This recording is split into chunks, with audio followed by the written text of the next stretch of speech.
Bonjour à tous, les gars. Aujourd'hui, on est en podcast exceptionnel avec Ryan et Thomas.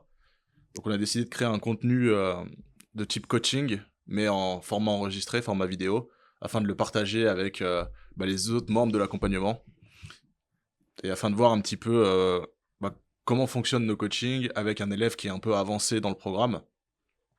Donc voilà. Ce qu'on va faire dans un premier temps, c'est faire un petit tour de table, hein. On va chacun se présenter.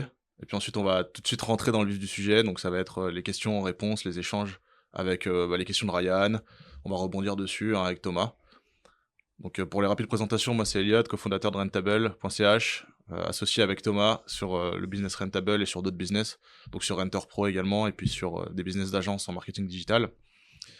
Donc vous connaissez un petit peu l'histoire de Rentable, hein, le Airbnb des voitures de luxe. Donc voilà, on va pas aller en détail sur les présentations. Du coup, je vous laisse vous présenter. D'abord toi, je pense que c'est plus simple. Honneur à l'invité, Honneur. Ryan. Moi, c'est Ryan. Du coup, je suis tombé sur leur petite page Insta, leur petite story Instagram de Renter Pro. J'ai décidé de pouvoir tenter l'aventure. Au début, j'étais pas très rassuré à suivre l'aventure. Du coup, j'ai eu la chance de pouvoir rencontrer Elliot, comme j'habite sur Genève également.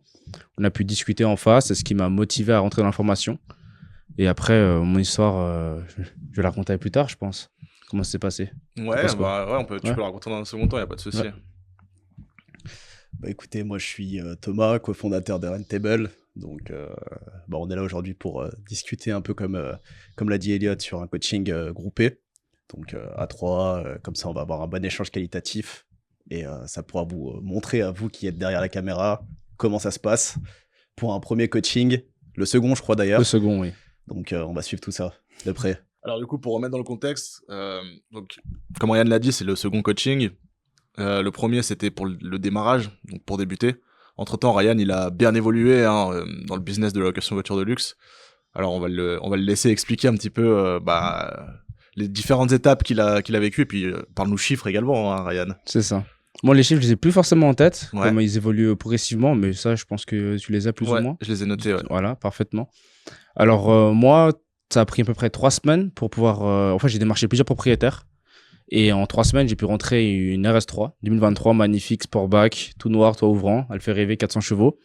Et puis, quelques jours après, j'ai eu des demandes de location. Du coup, elle a été carrément louée. Elle est partie pour 4 jours, si je ne me trompe pas. Elle est partie pour 4 jours, justement. Et même pour le départ du véhicule, j'ai eu la chance de voir Elliot et Thomas qui étaient avec moi pour m'aider, pour m'apprendre à faire bien partir le véhicule, rien oublier les détails. Thomas était bien derrière moi pour superviser.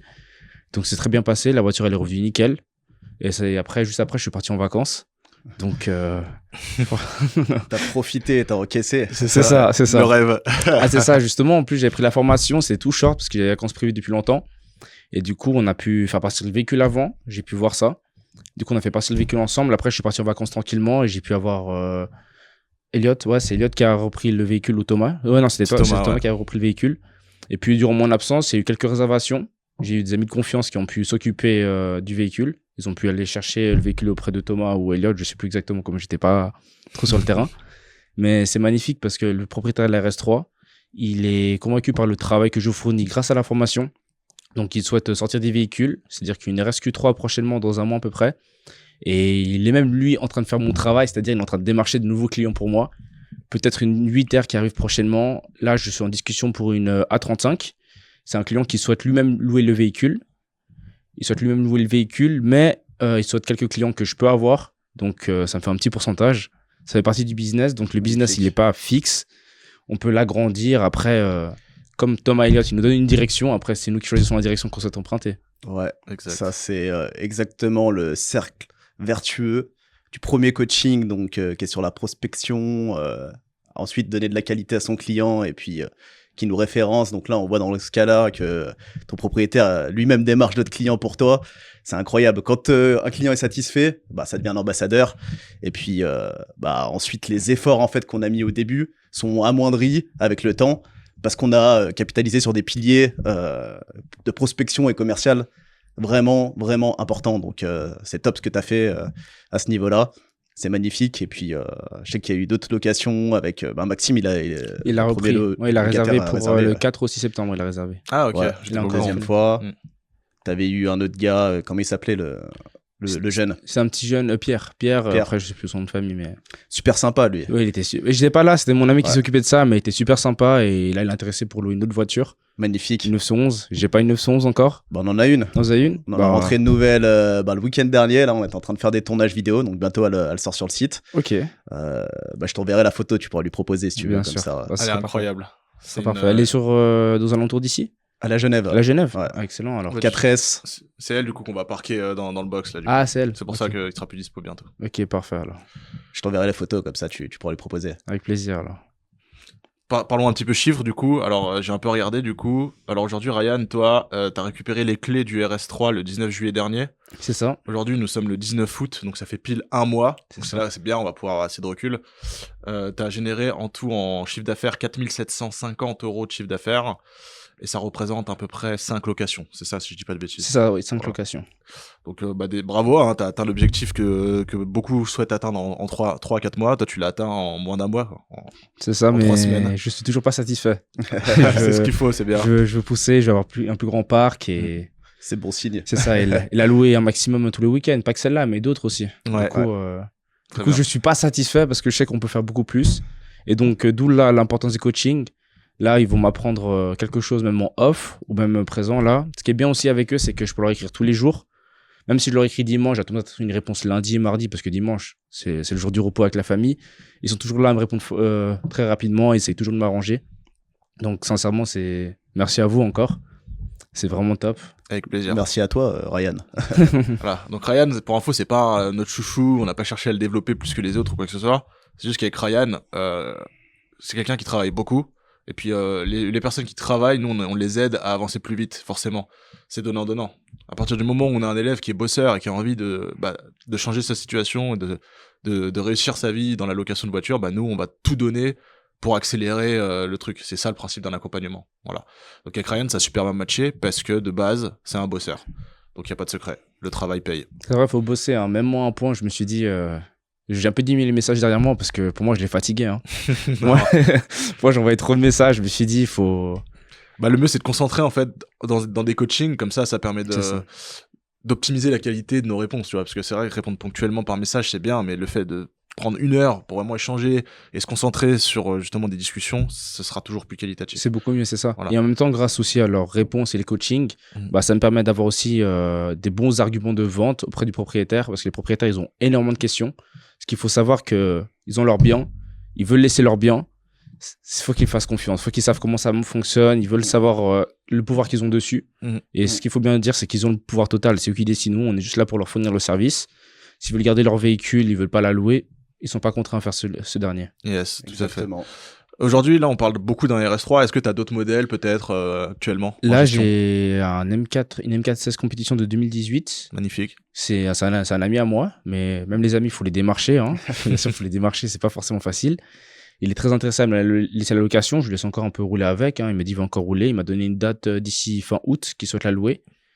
C'est sûr que c'est un véhicule qui aura une certaine caution parce que c'est un véhicule comme assez dangereux. Mais il y a comme une demande... quand même pas mal de personnes qui me voient avec le véhicule actuellement, par exemple sur Genève, ils me demandent si elle a loué ou ils lui demandent à lui aussi. Et lui, il dirige directement vers moi, vers ma page Instagram. Donc en même temps, ça fait une petite promotion. Et comme je l'ai dit, il y aura peut-être une Golf 8R qui est en cours de négociation par le propriétaire de la RS3. Mais comme vous savez, des propriétaires, ils sont souvent avec leur femme. C'est la femme qui décide tout. Du coup, un jour, ils disent oui, un jour, ils disent non. Du coup, aussi, il faut savoir qu'il ne faut pas forcément perdre beaucoup de temps avec eux. Faut leur laisser le choix. S'ils veulent, ils viendront vers nous. S'ils veulent pas, quelqu'un d'autre. Exactement. Et grâce à vous, j'ai aussi peut-être une A35 le mercredi, mais ça, c'est encore à discuter. Je dois avoir... La jaune? La jaune, ouais. Ah ouais, sur Lausanne. Ça, okay. Il veut louer lui-même. Ouais. Il veut la louer par lui-même. Et là, je lui ai donné le lien d'affiliation que vous m'avez donné. Yes. J'ai vu qu'il s'est inscrit parce que c'est ajouté sur mon profil. Magnifique. Du coup, j'essaie de voir avec lui s'il souhaite me la laisser de temps en temps pour la louer. Parce qu'il souhaite louer lui-même, mais dans le sens aussi, si j'ai des clients à moi, je vais pas lui donner mes clients à moi. Bah ouais, vous pouvez trouver un arrangement comme ça. Exact. Et du coup, tu disais que ton collègue qui avait le M4 redirigé vers ta page Insta.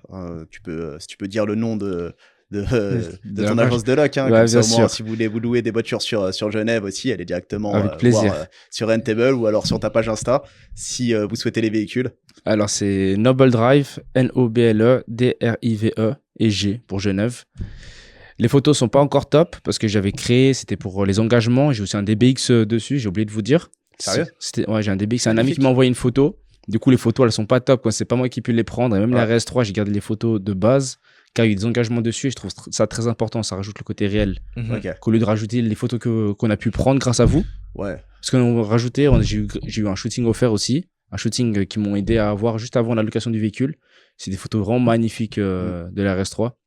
Et j'ai décidé de plus les mettre en story. Car c'est plus joli que de les rajouter sur Sur le feed. le fil parce qu'il y aura moins d'engagement dessus peut-être. Et ça fait moins le côté réel. Ça fait plus, vous voyez. Ouais. Ouais, je comprends ta pensée ouais, par rapport à ça. Après, de toute façon, plus tu vas publier des photos de haute qualité, plus tu vas générer des locations. Mais en tout cas, ce qu'on voit, ce qu'on constate, c'est que faire des shootings professionnels, ça augmente drastiquement les demandes locatives. Mm. Et donc, le chiffre. Ouais, c'est les codes Instagram. Hein. Instagram, c'est un peu fake, entre guillemets. Les gens, ils veulent avoir une belle vitrine édulcorée avec des effets, des choses retouchées. Donc, Insta, c'est un peu les codes Insta. Après, sur de l'organique, tout ça, TikTok, Snap, ça marche pas mal, les vidéos Justement, j'ai simples. pensé faire, backstage, ouais. hier, j'ai pensé faire TikTok. J'ai un ami, il a fait TikTok. Mm. Parce que lui, il a créé une marque de vêtements. Et ce qu'il fait, il fait juste des vidéos un peu qui trendent. En général, là, il a mis 3 vidéos, elles ont 200 000 vues chacune.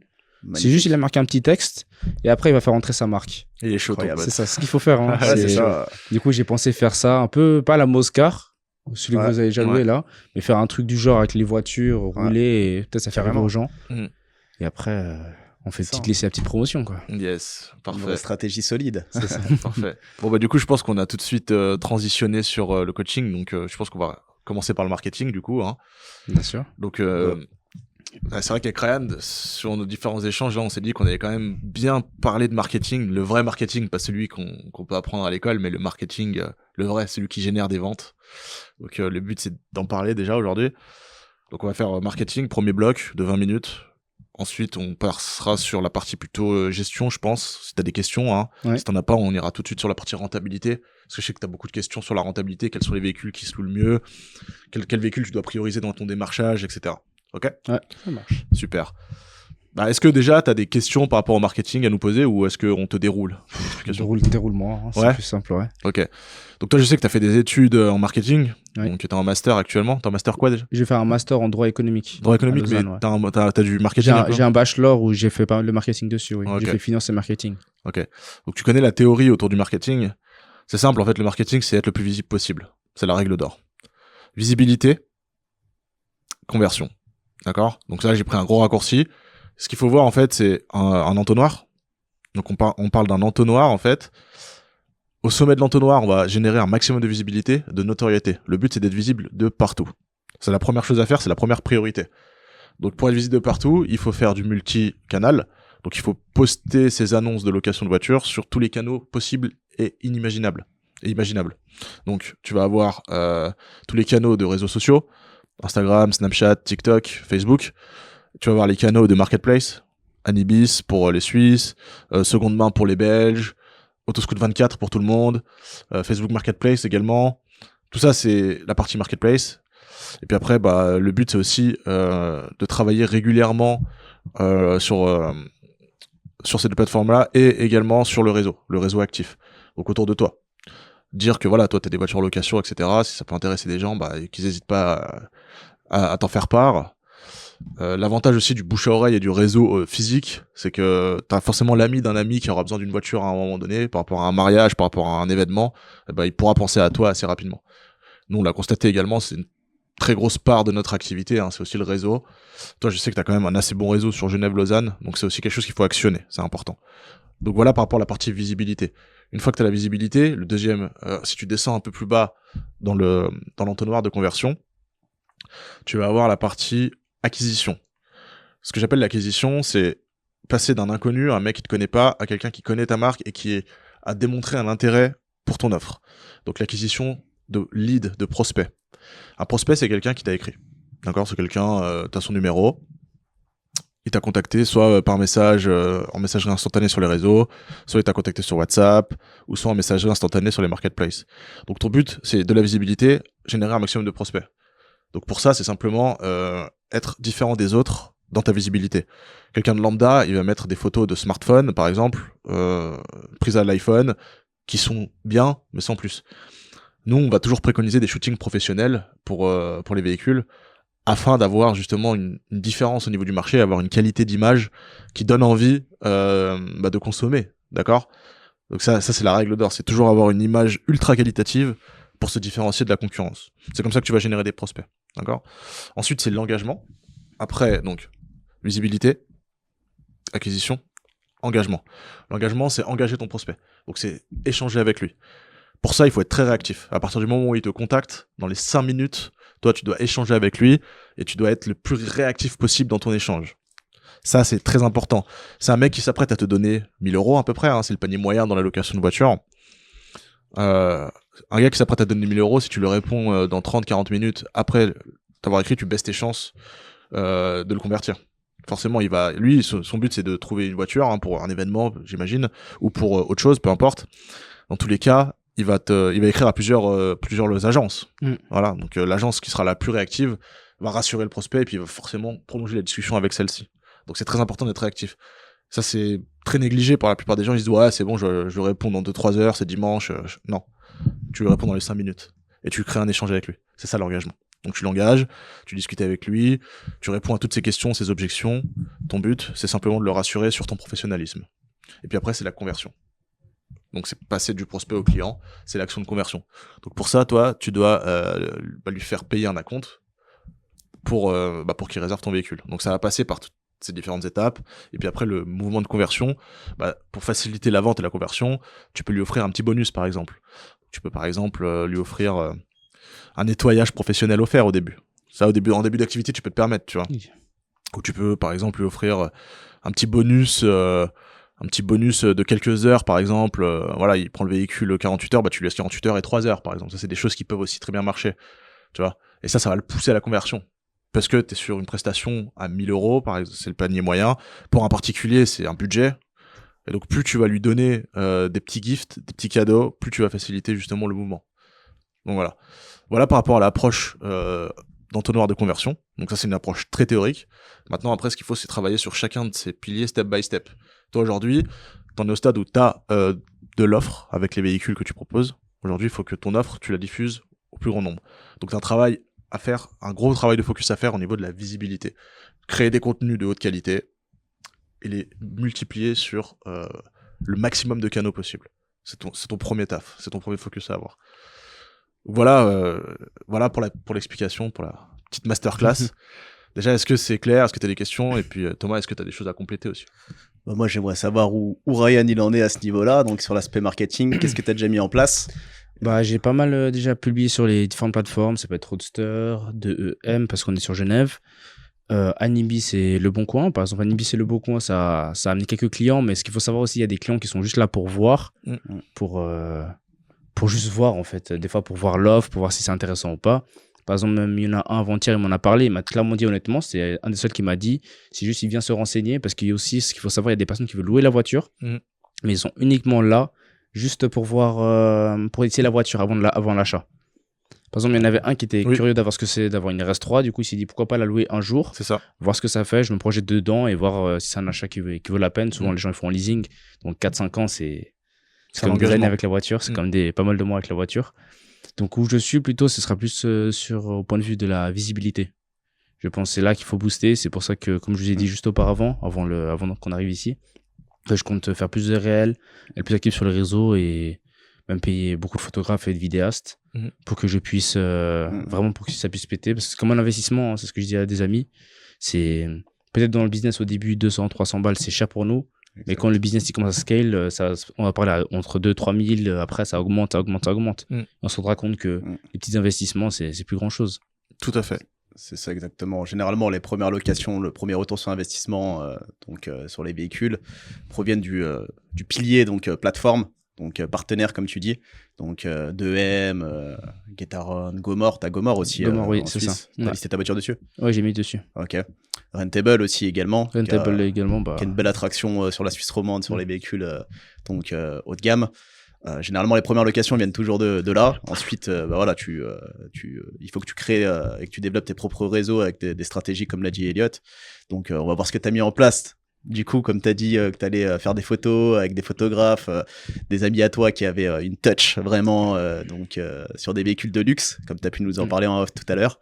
Qu'est-ce que tu as mis en place du coup comme strat sur par quoi exemple, tu vas te baser ce que j'ai mis déjà sur Insta, c'est pas mal, c'est quand on booste les posts, on met une belle photo comme on a fait du shooting, bah, ça attire quelques abonnés, même les abonnés, même si c'est des personnes qui ne sont pas qui sont pas engagées dedans, c'est des personnes qui peuvent être intéressées, donc une offre ou une bonne période, ils peuvent venir m'écrire et s'intéresser à ça. Après, quelle était ta question déjà?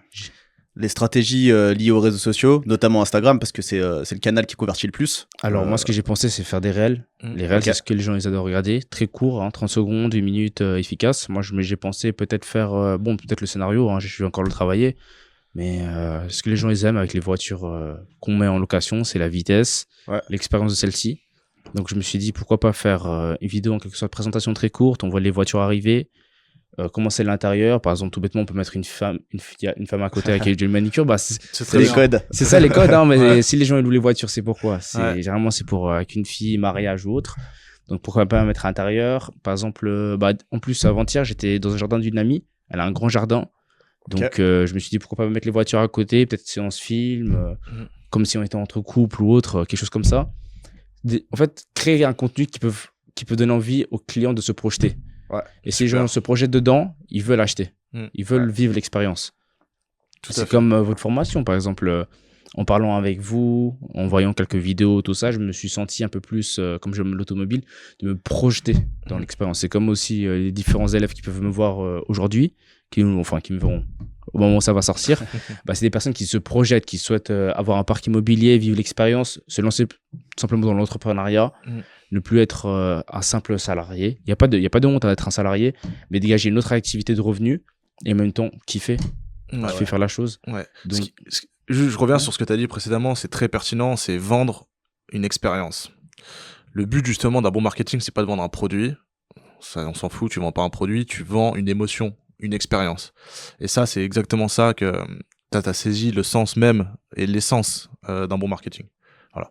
Donc c'est très bien ce que tu as expliqué là, c'est créer des contenus qui donnent envie de se projeter à ton client. Et pour ça, comme on sait que les voitures de luxe, c'est ce besoin de reconnaissance, c'est ce besoin de... Enfin, les clients qui vont louer des voitures de luxe, c'est sur la pyramide de Maslow, ça va être au niveau du quête de reconnaissance, quoi. C'est rouler en belle voiture, avoir une Rolex, etc. Donc pour ça, il faut qu'ils se projettent avec des femmes à prêter, tu vois, exactement, ça marche très bien. Associer voiture et femme, puis tu peux associer voiture et montre de luxe, voiture et... Tout ça, ça permet d'avoir un bon marketing. Voilà. Petite parenthèse. Non, mais c'est ça, en soi, le marketing, c'est répondre à un besoin. Après, des fois, le besoin n'est pas présent parce que le client n'est pas au courant. Mais lorsqu'il voit une vidéo, il peut se dire, j'ai envie de ça. Et en même temps qu'il voit la vidéo qu'il a envie de ça, il a besoin de ça. Donc, en fait, il y a un problème qui arrive, il a direct la solution. Donc, c'est un peu ça aussi qu'on cherche. Parce que généralement aussi, j'ai pensé aussi créer un site internet. Enfin, j'ai un petit aparté. Et j'ai peut-être quelques contacts qui ont une petite agence marketing qui font très bien ça. Des fois, je me dis, vaut mieux déléguer à des personnes qui font mieux les choses que moi que je peux faire. Parce que le temps, on le perd. On peut jamais le regagner. Donc, si une personne peut faire un bon site internet référencé, quand on, par exemple, quelqu'un qui est location ou autre, on apparaît parmi les premiers, ça attire les prospects. Ouais, alors ça Thomas, il va te répondre directement. C'est une bonne idée de créer un site, mais qu'est-ce que tu penses, toi, TJ, justement, de la création d'un site web en démarrage d'activité? Alors, c'est pas... Au démarrage de l'activité, créer un site internet, donc je pense pas que ça soit au tout démarrage la bonne approche. Je pense qu'il vaut mieux se servir des réseaux sociaux et convertir directement sur les plateformes ou sur les réseaux sociaux. Parce que le site internet, c'est comme si vous avez un magasin dans une rue où il y a personne qui rentre dans votre site, c'est surtout la visibilité en fait qui va faire que vous allez convertir derrière. Le site internet, c'est simplement une vitrine. Vous pouvez avoir une vitrine sur Instagram ou des choses comme ça. En fait, le site internet, c'est surtout une expérience. Je pense que la personne doit vivre. Puis après, on peut faire du marketing, du référencement local, du référencement dessus, donc SEO, etc. Mais pour moi, après avoir vécu l'expérience de création de site internet, c'est un gros sujet dans la location de voitures de luxe. L'avantage qu'on a sur Rentable, c'est qu'on peut réserver un véhicule en 5 minutes top chrono. Et donc, du coup, en fait, tout de suite se baser sur un site internet qui va être simplement vitrine ou des choses comme ça, je pense que c'est pas forcément la bonne solution dès le démarrage. Il faut plutôt utiliser des outils déjà existants, donc comme on a pu citer dans l'accompagnement. Donc je sais pas si on peut le dire ici, mais on vous le donnera peut-être dans le lien en bio. Mais en tout cas, voilà, l'objectif c'est vraiment je pense d'abord capitaliser sur les réseaux sociaux, générer du chiffre là-dessus et ensuite passer par donc le partenaire justement qu'on propose dans l'accompagnement qui permettent d'avoir un module de réservation connecté à un CRM, connecté à une application pour faire des états des lieux. C'est beaucoup plus simple que de démarrer tout de zéro. Vous allez avoir déjà un step supérieur, un avantage concurrentiel parce que vous pouvez gagner du temps avec le système. Les gens peuvent réserver directement en ligne. Et en fait, il ne faut pas chercher que le site internet pour avoir un catalogue. Il faut chercher le site internet pour avoir je dirais, une configuration qui permette aux gens de réserver rapidement et que le système soit fluide, efficace et redistribué entre tous les... toi, tu as tes collègues qui font des checks pour toi, tu as déjà commencé un peu à déléguer. Si c'est avoir un site pour continuer à envoyer des messages, vaste adresse, galérer à faire des choses manuellement, je vois pas trop l'intérêt. Je vois pas trop l'intérêt. Je pense qu'il faut associer vraiment l'aspect utilisation. Donc, il faut un site qui soit bien utilisable avec les bonnes features pour que ça soit efficace. Et marketing, il faut vraiment un bon niveau entre les deux, je pense, dans la location de voitures de luxe. Donc vraiment, ma step actuellement, c'est vraiment de la visibilité. Exactement. Vraiment avoir un maximum de prospects. C'est ça. Une action qui peut être... ton investissement, il faut qu'il soit focus aujourd'hui sur la création de contenu, l'image de haute qualité. Tu vends du luxe, donc il faut que l'image soit cohérente avec ce que tu vends. Il faut également que tu investisses en budget publicitaire, c'est très important. Il faut que tu commences pour avoir plus de visibilité, tu peux investir dans le sponsoring d'ads, enfin de contenu, tu vois. Donc, soit t'investir en sponsorisant tes publications Instagram, soit tu te mets carrément en place un business manager méta, et là, tu te mets des ads en place. Donc ça, on pourra échanger à ce sujet-là en dehors de ce coaching-là, parce que ça, c'est des sujets un peu plus spécifiques. Et un bon 20-80, qui peut te générer beaucoup de résultats rapidement, c'est de créer une fiche Google My Business et commencer à récolter des avis. Donc tu crées ton agence sur Carouge, tu mets des mots-clés comme location, voiture de luxe Genève, donc forcément tu seras concurrent avec nous. Mais tu vas quand même pouvoir te positionner, et c'est aussi comme ça que tu fais une belle acquisition. Parce que l'acquisition Google, c'est la meilleure des acquisitions possibles sur le web. Un client Google, c'est quelqu'un qui tape sur son moteur de recherche, location voiture, donc il sait ce qu'il veut. Il a une intention d'achat qui est directe. Tu n'as pas à l'éduquer, comme tu disais précédemment, tu n'as pas à implanter la graine du besoin dans l'esprit de ton prospect. Là, le prospect, il a déjà sa graine qui a bien germé. Il cherche juste à la transformer, tu vois. Donc, mieux t'es positionné sur Google, plus tu vas gagner. C'est du trafic hot. Voilà. Et ça, c'est pas un site internet qui va te générer tout de suite ça, mais une fiche Google My Business bien optimisée, bien travaillée avec une quinzaine d'avis, ça va déjà te positionner très haut. Je connaissais pas ça du tout. Alors c'est intéressant, franchement. Voilà. Qui redirige directement vers ton numéro de téléphone et puis au moins il y a un contact direct. Moi, j'aimerais juste revenir rapidement parce qu'il y en a beaucoup qui vont être intéressés là-dessus sur la stratégie Instagram. Il y a 2 piliers sur Instagram. Vous avez la création de contenu concrètement où toi tu vas mettre en place ta stratégie. Moi, j'aime bien expliquer en détail comment nous on fait. On aime bien préparer en amont des scripts de plusieurs scénarios, plusieurs contenus qu'on va faire, et ensuite on bloque donc de manière très productive une demi-journée pour pouvoir enchaîner justement la création de contenu avec des véhicules ou peu importe, ça peut être en podcast, on va traiter plusieurs formats en fait pour pouvoir définir ce qu'on va faire. En fait, on va faire toute une veille concurrentielle, on va aussi rechercher ce qui fonctionne le mieux, ce qui a bien marché sur les réseaux, ce qui a bien marché pour nous avec notre data record depuis le démarrage, et ensuite une fois sur place, on enchaîne, on tourne, on envoie les contents aux monteurs, les monteurs font leur montage, et en fait on se retrouve avec des drives où on a plus d'1 mois de contenu organique à poster. Donc il n'y a plus qu'à planifier, ça part parce qu'il y a une partie régularité sur les réseaux sociaux, il faut poster régulièrement pour pouvoir faire comprendre à l'algorithme qu'on a un créateur qui est régulier et qui parle vraiment, qui se positionne sur sa thématique de manière récurrente. Donc du coup ça c'est le premier pilier. Le deuxième pilier c'est créer des conversations pour avoir de l'engagement, et pour ça la stratégie et les tips que je te donne, c'est que j'ai pas ton compte Insta là sous les yeux, donc j'ai pas vu ce que tu as fait jusqu'à présent, mais déjà dans l'engagement on peut optimiser la bio, remettre un lien par exemple sur WhatsApp parce qu'au début t'as pas de site pour que les gens te contactent rapidement, tu vois, en bio, faire des photos et rediriger dans chacune des descriptions sur le lien en bio pour que les gens puissent te contacter. Aussi on va avoir la stratégie follow and follow parce qu'il faut pas oublier l'engagement, les gens c'est bien, ils sont là, ils sont sur Insta, mais il faut aller les chercher. Donc, du coup, ce que tu peux faire, c'est que tu peux taper le nom d'un de tes concurrents ou de la plus grosse entité qu'il y a dans ton secteur. C'est aller follow leurs followers, hein, ou tous les mecs qui leur mettent des likes, parce que c'est des personnes engagées vers la location de voitures de luxe. Donc, tu vas aller les follow. Ensuite, tu vas unfollow, et tu vas faire ça, en fait, régulièrement. Et ça, c'est de la stratégie de CM, engagement, qui va te permettre d'apporter des prospects, en fait, qui sont dans vraiment l'audience location de voitures haut de gamme. Ok? Et tu vas vite monter en abonnés sans devoir dépenser des milliers et des cents en sponsoring ou des choses comme ça. Donc ça, c'est une bonne strat manuelle au démarrage parce que vous avez plus de temps que d'argent au départ. Donc, il faut capitaliser là-dessus. Et ensuite, il faut pas hésiter, chose qui est sous-exploitée, à créer des conversations avec les gars. Faut pas hésiter. Un mec qui te met un like, un mec qui te met quelque chose, bah, il a un intérêt, du coup. Il a mis un intérêt vers ce que tes contenus que tu proposes. Donc, si tu crées le besoin, tôt ou tard, ou si tu crées une relation, bah, il viendra, il te référencera, il te recommandera, ou il permettra de gagner de l'argent quelque part. Donc, faut pas hésiter à parler avec les mecs qui te suivent, lancer des conversations, n'hésitez pas à les orienter pour qu'ils aillent dans tes DM. Ça, c'est vraiment des stratégies d'engagement qui sont intéressantes. Donc voilà les deux gros piliers globalement pour résumer. Et voilà ce que je te recommande pour la suite. C'est super intéressant, franchement, Là, j'avais pas vu ça comme ça. Il y a une belle value là, je valide. Non, franchement, ouais. Je rajoute juste un petit tips en plus. Comme là aujourd'hui, t'as la voiture, t'as les clés de la voiture et le véhicule en ta possession. Ouais, j'ai même les clés ici. Ouais, et bah hésite surtout pas à faire le petit hack qui marche bien et que beaucoup font, c'est de la preuve sociale. Donc ton véhicule, tu vas simplement demander à ton pote qu'il le conduise en sortant d'un parking, et toi tu vas dire départ client. Et tu vas faire des contenus comme ça sur 4-5 parkings différents, en mode départ client, retour client, retour client. Et ça te permettra de poster des stories en mode voilà, mon véhicule il tourne, soit le prochain le louer, tu vois. C'est un peu ce que font les magasins de luxe ou certains magasins que tu peux croiser dans les grandes villes. Ils créent volontairement des fausses queues en fait devant le magasin pour montrer que tout le monde veut consommer dans ce magasin là, tu vois. C'est un principe de social proof qui marche très fort parce que les gens se disent oh putain mais c'est un véhicule qui part tout le temps, il cartonne ce véhicule, je veux le louer moi aussi je veux participer à ça, tu vois. C'est comme Apple quand il lance un nouveau produit, les gens ils vont dormir 48 heures devant le App Store pour être les premiers à avoir le nouvel iPhone, tu vois. Ça c'est des principes qui marchent très fort et c'est des hacks psychologiques qu'il faut consommer au début.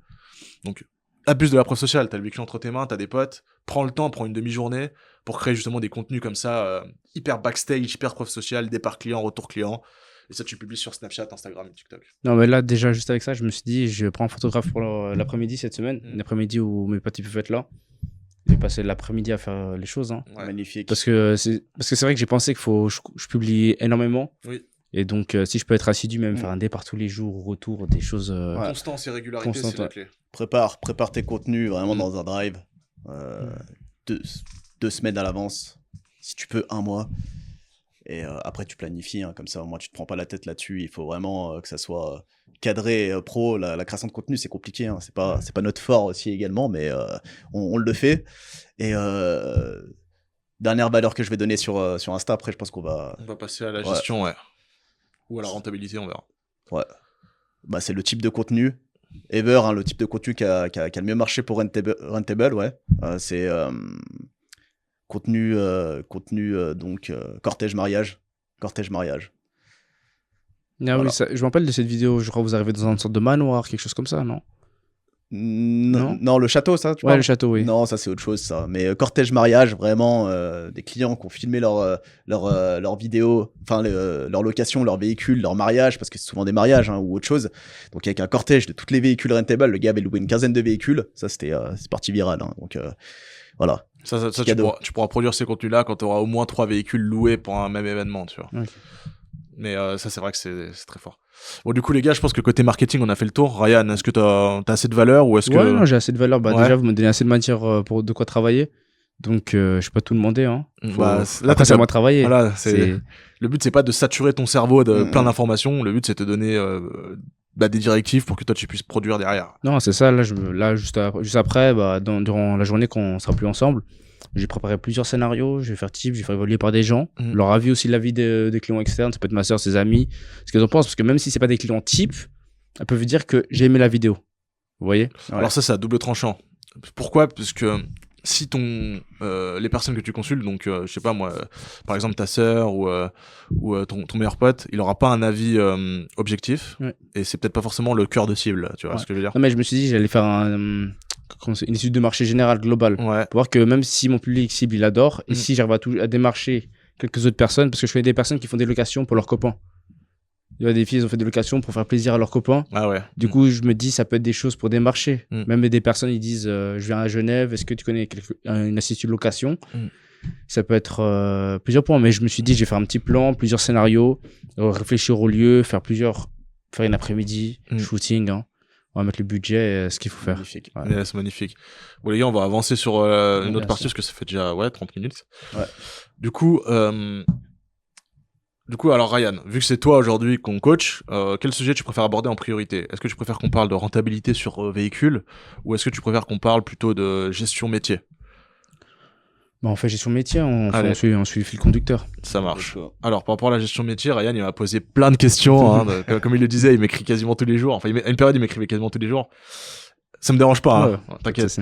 Mais en tout cas, moi, j'ai répertorié toutes les questions qu'il m'a posées. Parce que l'avantage, c'est que Ryan, il a un profil avancé. Donc, le fait justement de faire ce coaching-là en studio, ça permet pour les débutants de voir en fait les questions que va poser un profil avancé dans la location. Ouais.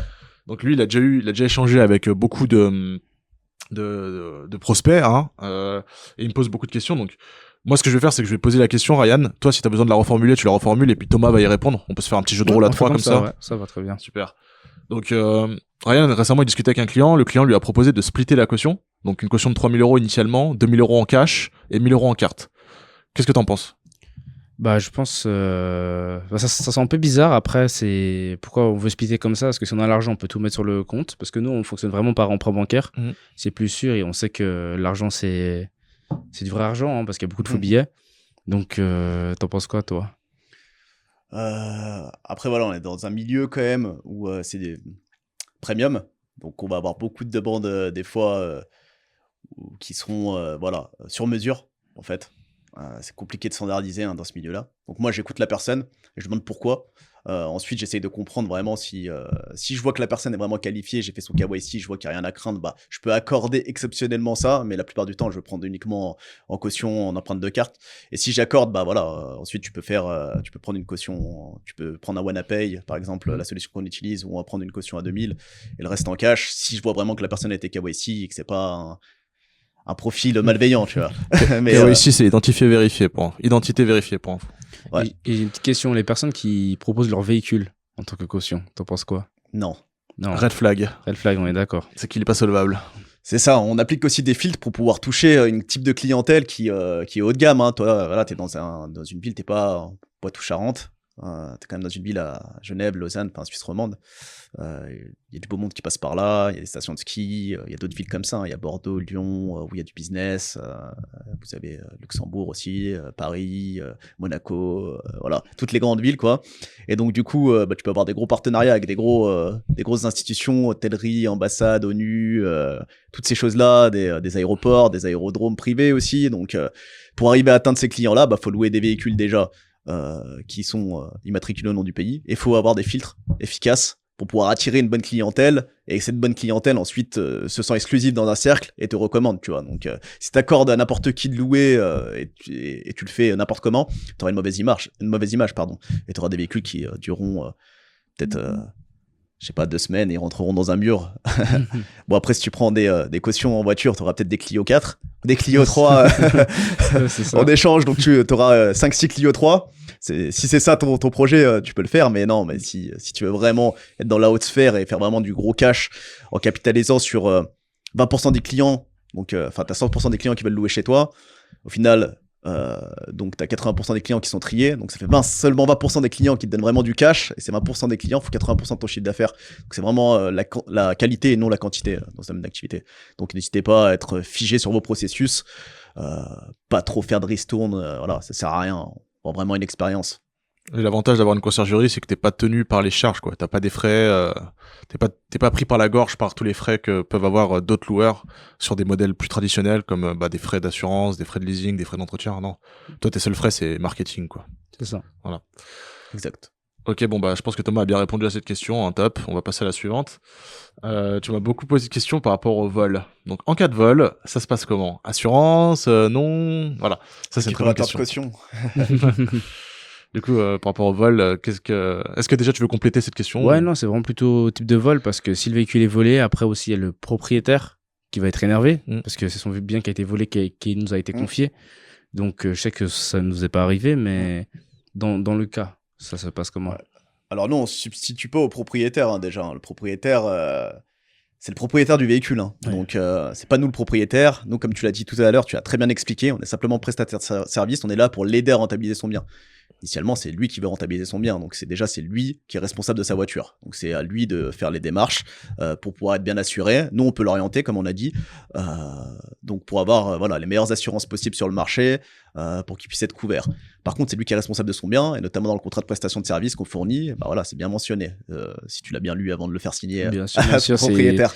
Même quand je le fais signer propriétaire, je lui dis que c'est bien signé qu'il s'est assuré comme il fallait. S'il décide de s'assurer moi ou autre, faut bien préciser que c'est à sa charge. Dans le sens, si quelque chose qui arrive, c'est lui qui a signé, c'est lui qui est responsable parce que c'est son véhicule. Il y avait des personnes, j'ai parlé avec eux, ils veulent souscrire une assurance toute complète, tout bien, mais pas location.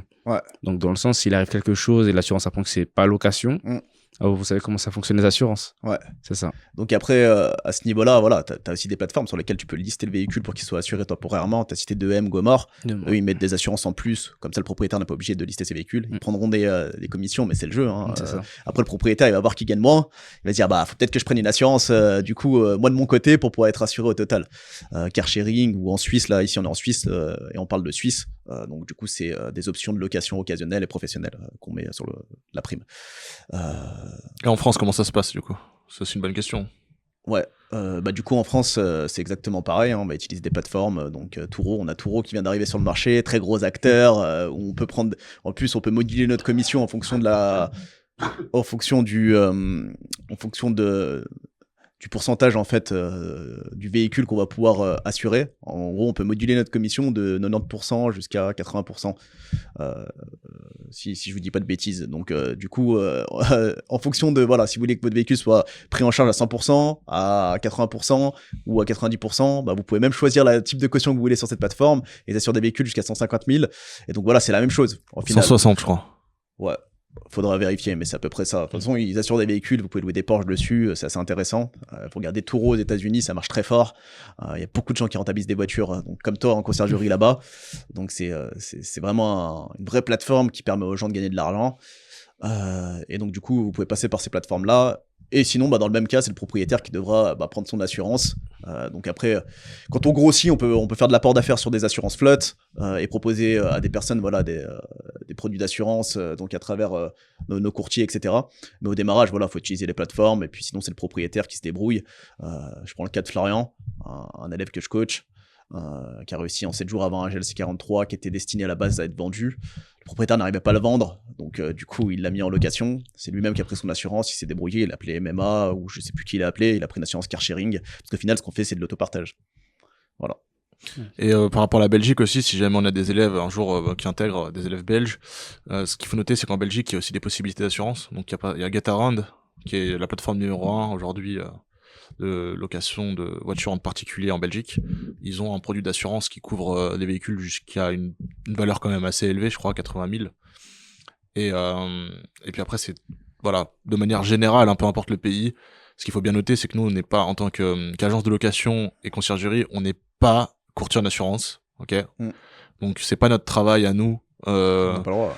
On n'a pas le droit en fait, c'est pas légal et c'est pas notre travail à nous de donner des conseils d'assurance à nos propriétaires. Nous on va juste les orienter et leur dire voilà les prérequis, on va leur faire signer une décharge comme quoi nous on s'engage pas sur l'assurance.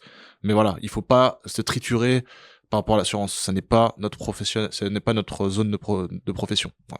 Voilà. Bah, du coup, ta question, pour répondre à ta question, c'était quoi ta question initialement? En cas de vol. Voilà. Donc en cas de vol, du coup, bah, on a tout un processus en fait filtrant. Donc le processus 1, en fait, faut pas voir le vol comme le vol. S'il y a un vol, c'est que déjà t'as fait des erreurs initialement dans le processus. Et s'il y a un vol et que le propriétaire n'est pas assuré, bah, c'est que lui il a fait une erreur et qu'il a pas bien mis en place ses assurances.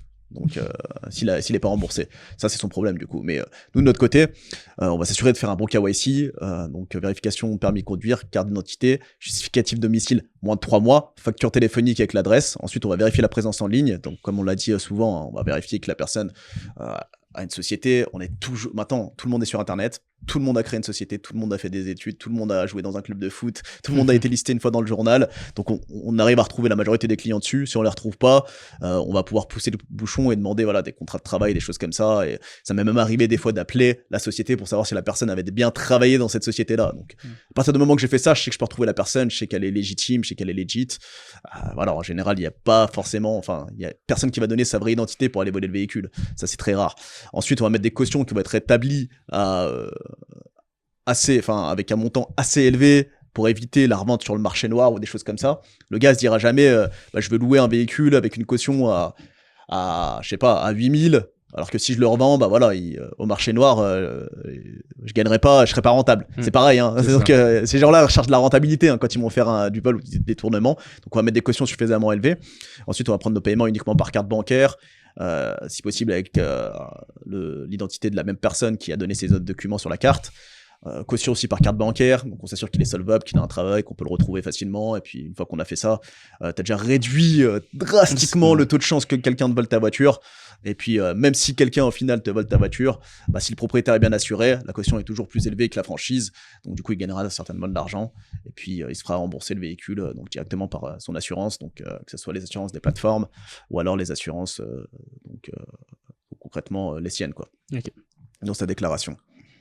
Okay, en fait, pour éviter un vol, il faut cloisonner en fait tes processus. Il faut être hyper strict. C'est la règle de base. Et c'est comme ça que tu vas éviter, comme Thomas l'a dit, une grosse partie des mauvais profils.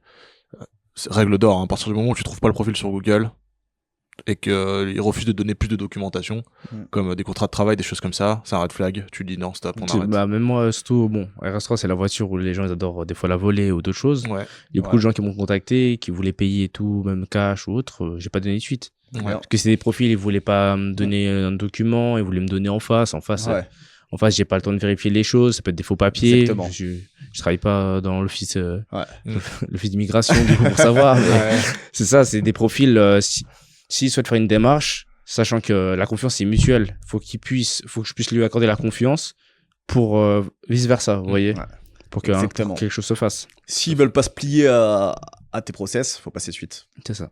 C'est ça, c'est toi qui définis, c'est toi qui laisse la voiture à 100 000, c'est pas lui, tu vois, donc c'est à toi d'être strict là-dessus. C'est ça, on cherche la qualité, pas la quantité de façon. C'est aussi un argument de vente que je dis auprès de mes propriétaires. Je leur dis, même si le véhicule se loue pas, je cherche à ce que le véhicule soit loué et qu'il revienne en bonne santé, on peut dire ça comme ça, en bon état, que je peux le louer tous les jours. Je lui dis clairement, si tu souhaites que je le loue tous les jours, je le loue tous les jours, mais après s'il revient contre un mur, c'est pas mon problème, c'est pas ma faute. Tout à fait. Exactement, vaut mieux. Enfin, tu vois, t'as le temps. On n'est pas endetté comme disait Elliot, t'as le temps. Il te suffit d'une location, un week-end où tu fais partir le véhicule, peut-être comme Maxime, tu vois, il a repris 2 fois, mais la location elle part à 1005, tu vois. Tu prends ta commission, t'as négocié une commission de combien déjà ? J'ai pris 40%. Donc voilà, si tu prends 40% sur 1005, t'as un peu moins de ta 600 balles, à peu près.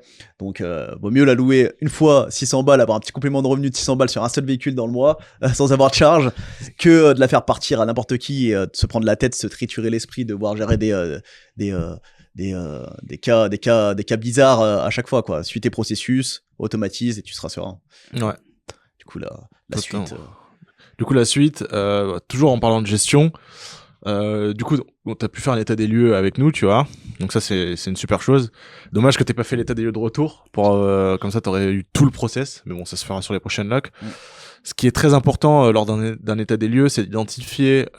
Donc c'est déjà, pendant l'état des lieux de départ, c'est de qualifier ton locataire et de lui expliquer les points d'usure. Par exemple, les plaquettes de frein, les pneus, c'est des usures qui peuvent être prononcées.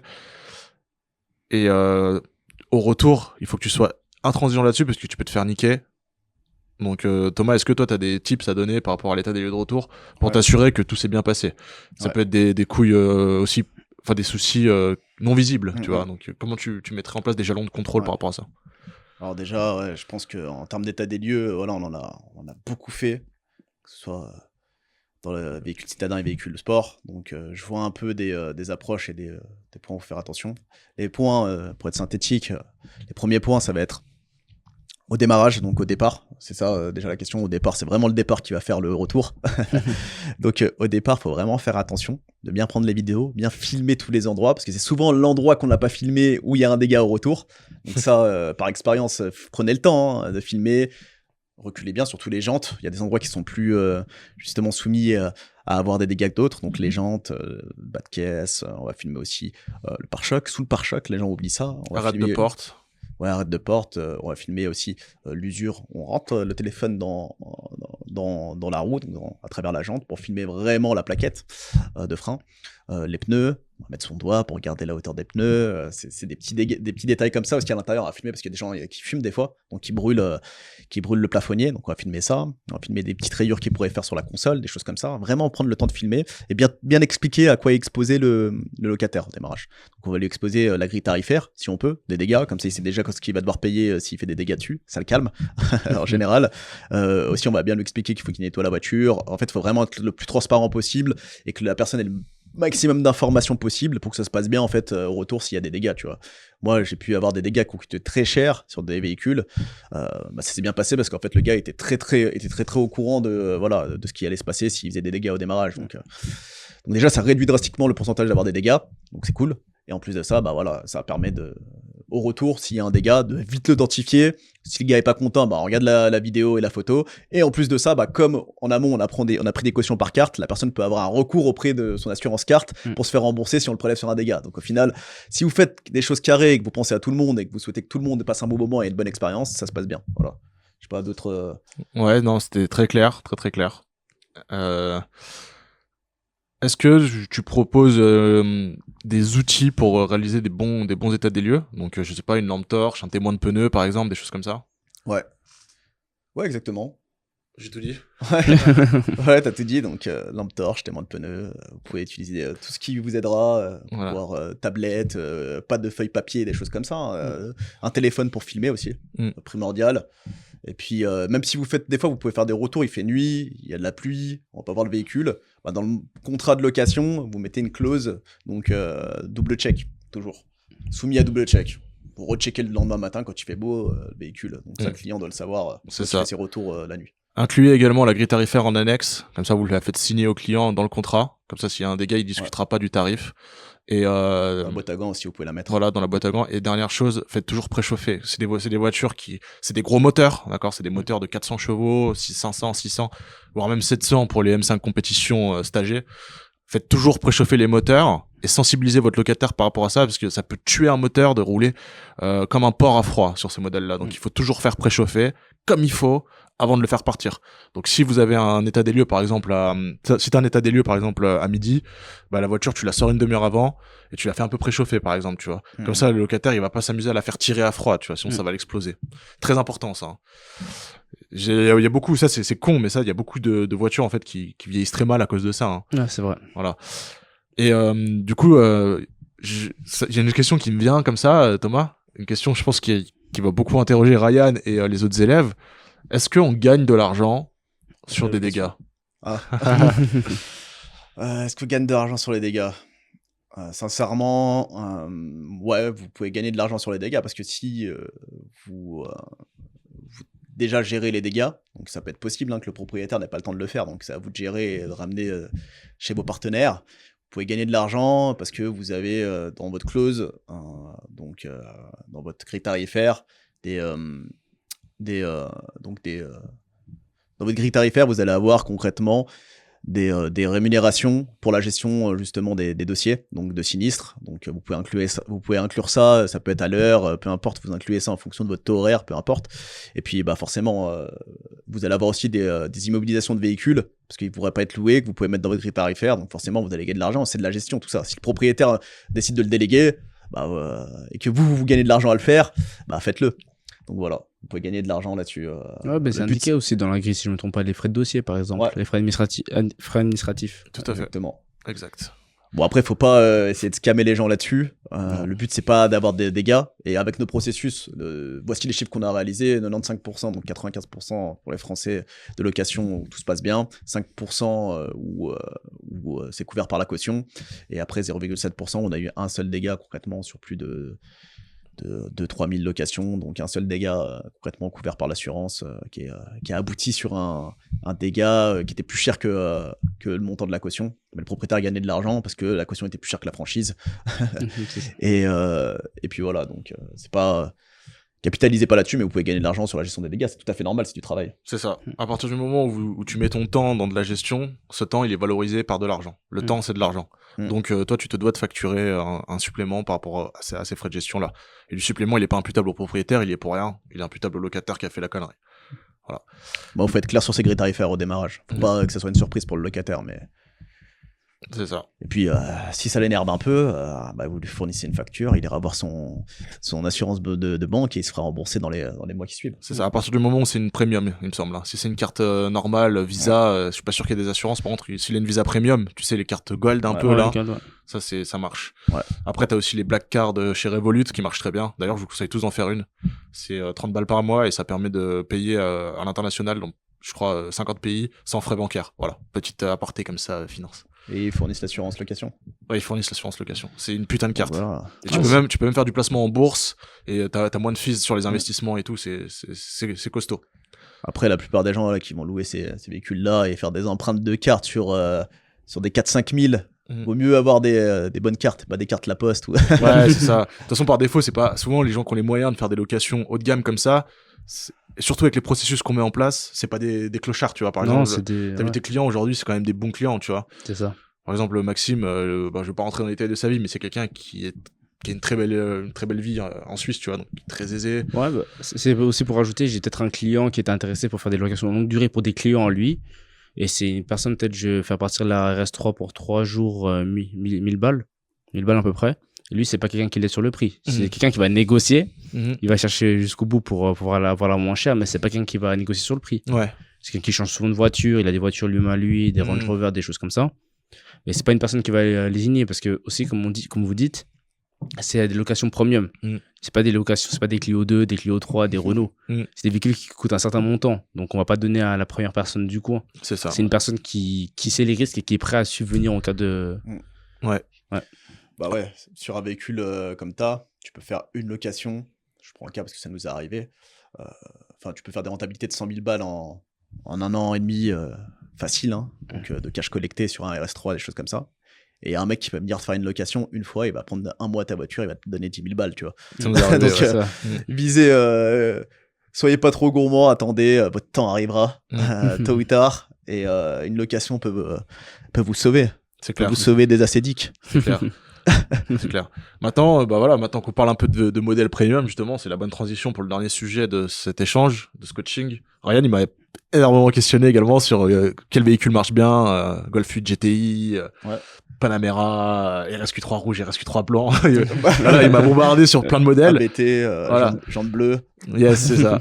Donc, du coup, on va répondre aujourd'hui à cette question, mais de manière un peu différente. Je pense, Thomas, est-ce que tu peux faire, par exemple, un top 3 par catégorie des meilleures rentabilités? Aujourd'hui, sur l'historique qu'on a Rentable, on a plus de 100 véhicules en ligne. Par rapport à l'historique de plusieurs années aujourd'hui sur les locations qu'on a générées, par catégorie. Donc, si je prends 3 catégories, je prends la catégorie sportive, la catégorie SUV et la catégorie plutôt berline, tu vois ce que je veux dire? Ouais. Sur ces 3 catés, fais-moi un top 3 de chaque modèle en termes de chiffres de rentabilité et de demande locative. Comme ça, Ryan, il pourra repartir avec les meilleurs modèles. Il pourra cibler un peu mieux sa prospection. Alors, déjà, on va parler de la catégorie compacte sportive, parce que t'es déjà dedans. Du coup, t'as déjà le modèle qui marche bien, donc c'est RS3. C'est un des tops. A45S, tous ces modèles-là, RSQ3, même les clients préfèrent les RS3 que les RSQ3, donc ton RS3 partira très bien. T'as un très bon modèle que t'as bien ciblé. En plus, full black, magnifique. Ouais, c'est ça. Ouais. Donc je pense que ça, c'est un super modèle. Il va très bien partir, il va très bien marcher. Ton propriétaire est content, il sera encore plus content quand tu auras plus de visibilité une fois que tu auras appliqué tout ce qu'on t'a exposé. Ensuite, on va rentrer dans la catégorie que je préfère, moi, personnellement, parce que je suis vraiment dans la qualité et j'aime beaucoup les clients que ça rapporte. Les modèles, donc... je dirais un peu plus sportive, donc berline, etc. Donc ça sera Porsche 911, des choses comme ça. J'aime beaucoup les modèles des clients Porsche. Porsche, c'est vraiment une folie, Porsche. C'est c'est une bonne mentalité. ouais, hein. souvent les clients Porsche, c'est des mecs qui ont, dans 90% des cas, c'est des mecs qui ont un gros pouvoir d'achat et qui sont passionnés, qui se prennent pas la tête. Donc voilà, c'est très beau. C'était un Porsche. Mais c'est plus valeur dur à sûre. démarcher, non? J'ai essayé de démarcher, j'ai pas trop eu de réponse. C'est Ah, ça. les Porschistes. Parce que les Porschistes, c'est. Ouais. Alors Non, souvent elles sont anciennes, hein, mais il y en a beaucoup qui rentabilisent des Porsche. Hein, donc si tu regardes Mm. sur des sites comme Roadster, il y a beaucoup de monde qui rentabilise des Porsche. Ouais. Parce qu'il y en a beaucoup sur le marché. Et c'est vraiment une famille. Enfin, quand tu as Porsche, tu veux Porsche, tu vois. Donc Mm. non, vraiment, tu as des bonnes rentabilités. C'est des modèles qui se louent assez cher. Donc en fait, tu as des bons retours sur investissement derrière, tu vois. Plus qu'un RS3. Donc c'est vraiment un bon modèle. Et Non, comment vraiment, vous faites un peu pour démarcher, enfin pour trouver les propriétaires de Porsche, par exemple? bah, aujourd'hui, nous, on n'est plus dans des stratégies de démarchage. C'est parce qu'on plutôt est- à l'époque, je veux dire. Voilà. Même, Alors à l'époque, nous, on ratissait plutôt large. Mm. On ratissait large et on prenait ce qu'il y avait sur le marché. Donc nous, on faisait visibilité maximale. Ça marche aussi pour ce funnel. Cet entonnoir marche également pour la prospection. On ratissait le plus large possible et on prenait ce qu'il y avait, tu vois. Et c'est comme ça qu'on a pu se starter. Donc on a eu de la chance, hein, vu qu'on est basé à Genève. On a quand même rentré des beaux véhicules d'entrée de jeu, mais bon, ça c'est valable dans toutes les villes françaises avec du pouvoir d'achat. Hein. Donc voilà, on n'a pas sélectionné. Après, on a eu de la chance. Un de nos premiers propriétaires, c'était un Porsche 911, 992 Carrera 4 de 2022. Sorti d'usine, le mec, il sortait. En fait, la voiture sortait, il l'a tout de suite mis en location en gestion chez nous. Voilà, donc Ouais, forcément. Plus le modèle est cher, de toute façon, plus la personne anticipera de le rentabiliser, hein, parce que ça coûte cher. Ouais. Donc ouais, non, on n'a pas forcément de ciblage. Hein. On prend Ok. ce qui vient et après, voilà, bouche à oreille, ça vient, ça rentre et Mm. c'est top. C'est ça. Du coup, ouais, Porsche, très bon modèle. SUV maintenant. Ouais. SUV. Range Rover, ça avait bien marché, Range Rover. Ouais. SVR, ouais. Alors, Cayenne, je pense aussi, ça marche bien. Range Rover, on a galéré en fait. On avait un SVR, covering bleu métallisé. C'est un véhicule, première location, Gérardo Lopez, ancien PDG du coup maintenant, parce qu'ils ont coulé des Girondins de Bordeaux. Voilà. Et on a pris un billet de 10 000 balles avec ce client-là en l'espace de 2 semaines. Coup de chance. Et puis derrière, après le véhicule, il a fait que de partir. Donc très bon véhicule, SVR. Ouais, plus ça part, plus ça ramène des locations, plus c'est valorisant. Mais voilà, ces véhicules-là, voilà le type de clientèle qu'on peut apporter. Après, en fonction de votre touch marketing, des offres que vous avez en place, des opportunités aussi qui s'offrent à vous. Hein. Vous pourrez avoir des supercars qui partiront que l'été avec des abos, des choses comme ça. Ça dépend vraiment de quoi, ce que vous ciblez, quoi. Ouais. Bentley Bentayga aussi, très très bon modèle. Qui part Mariage, bien, ouais, super. qui part super bien celui-là. Loué tous les week-ends. À l'époque, on avait un Bentley tous les week-ends, il partait celui-là. Mais ça, c'est encore plus dur à démarcher. Bentley Non Bentayga, ouais. Ouais. Après, il y en a beaucoup. Il y en a T'as de la beaucoup. chance d'être à Genève, il y en a beaucoup, des Bentley Ouais, Bentayga. je sais, j'en vois beaucoup, mais Ouais. pour démarcher, parce que souvent les propriétaires, quand ils ont ces véhicules, Ouais, ils ne cherchent pas forcément à le louer parce que. yes. Bon, du coup, je pense que c'est la fin. Hein. On est convoqué pour la fin du podcast. Ça fait pile 1 heure. Donc, est-ce que vous avez un dernier point pour conclure rapidement? Pas spécialement, sincèrement pas spécialement. J'ai trouvé ce podcast enrichissant. Et si je l'ai vu durant l'information, bah, je pense que ça m'aurait plus motivé aussi. Enfin, Ouais. c'est pas déjà, j'ai déjà été motivé, hein, faut pas dire les choses. Faut dire Ouais. les choses. Ouais. Mais c'est pour ça que je trouve intéressant les sujets qu'on a discutés. On a un peu parlé de tout en transparence.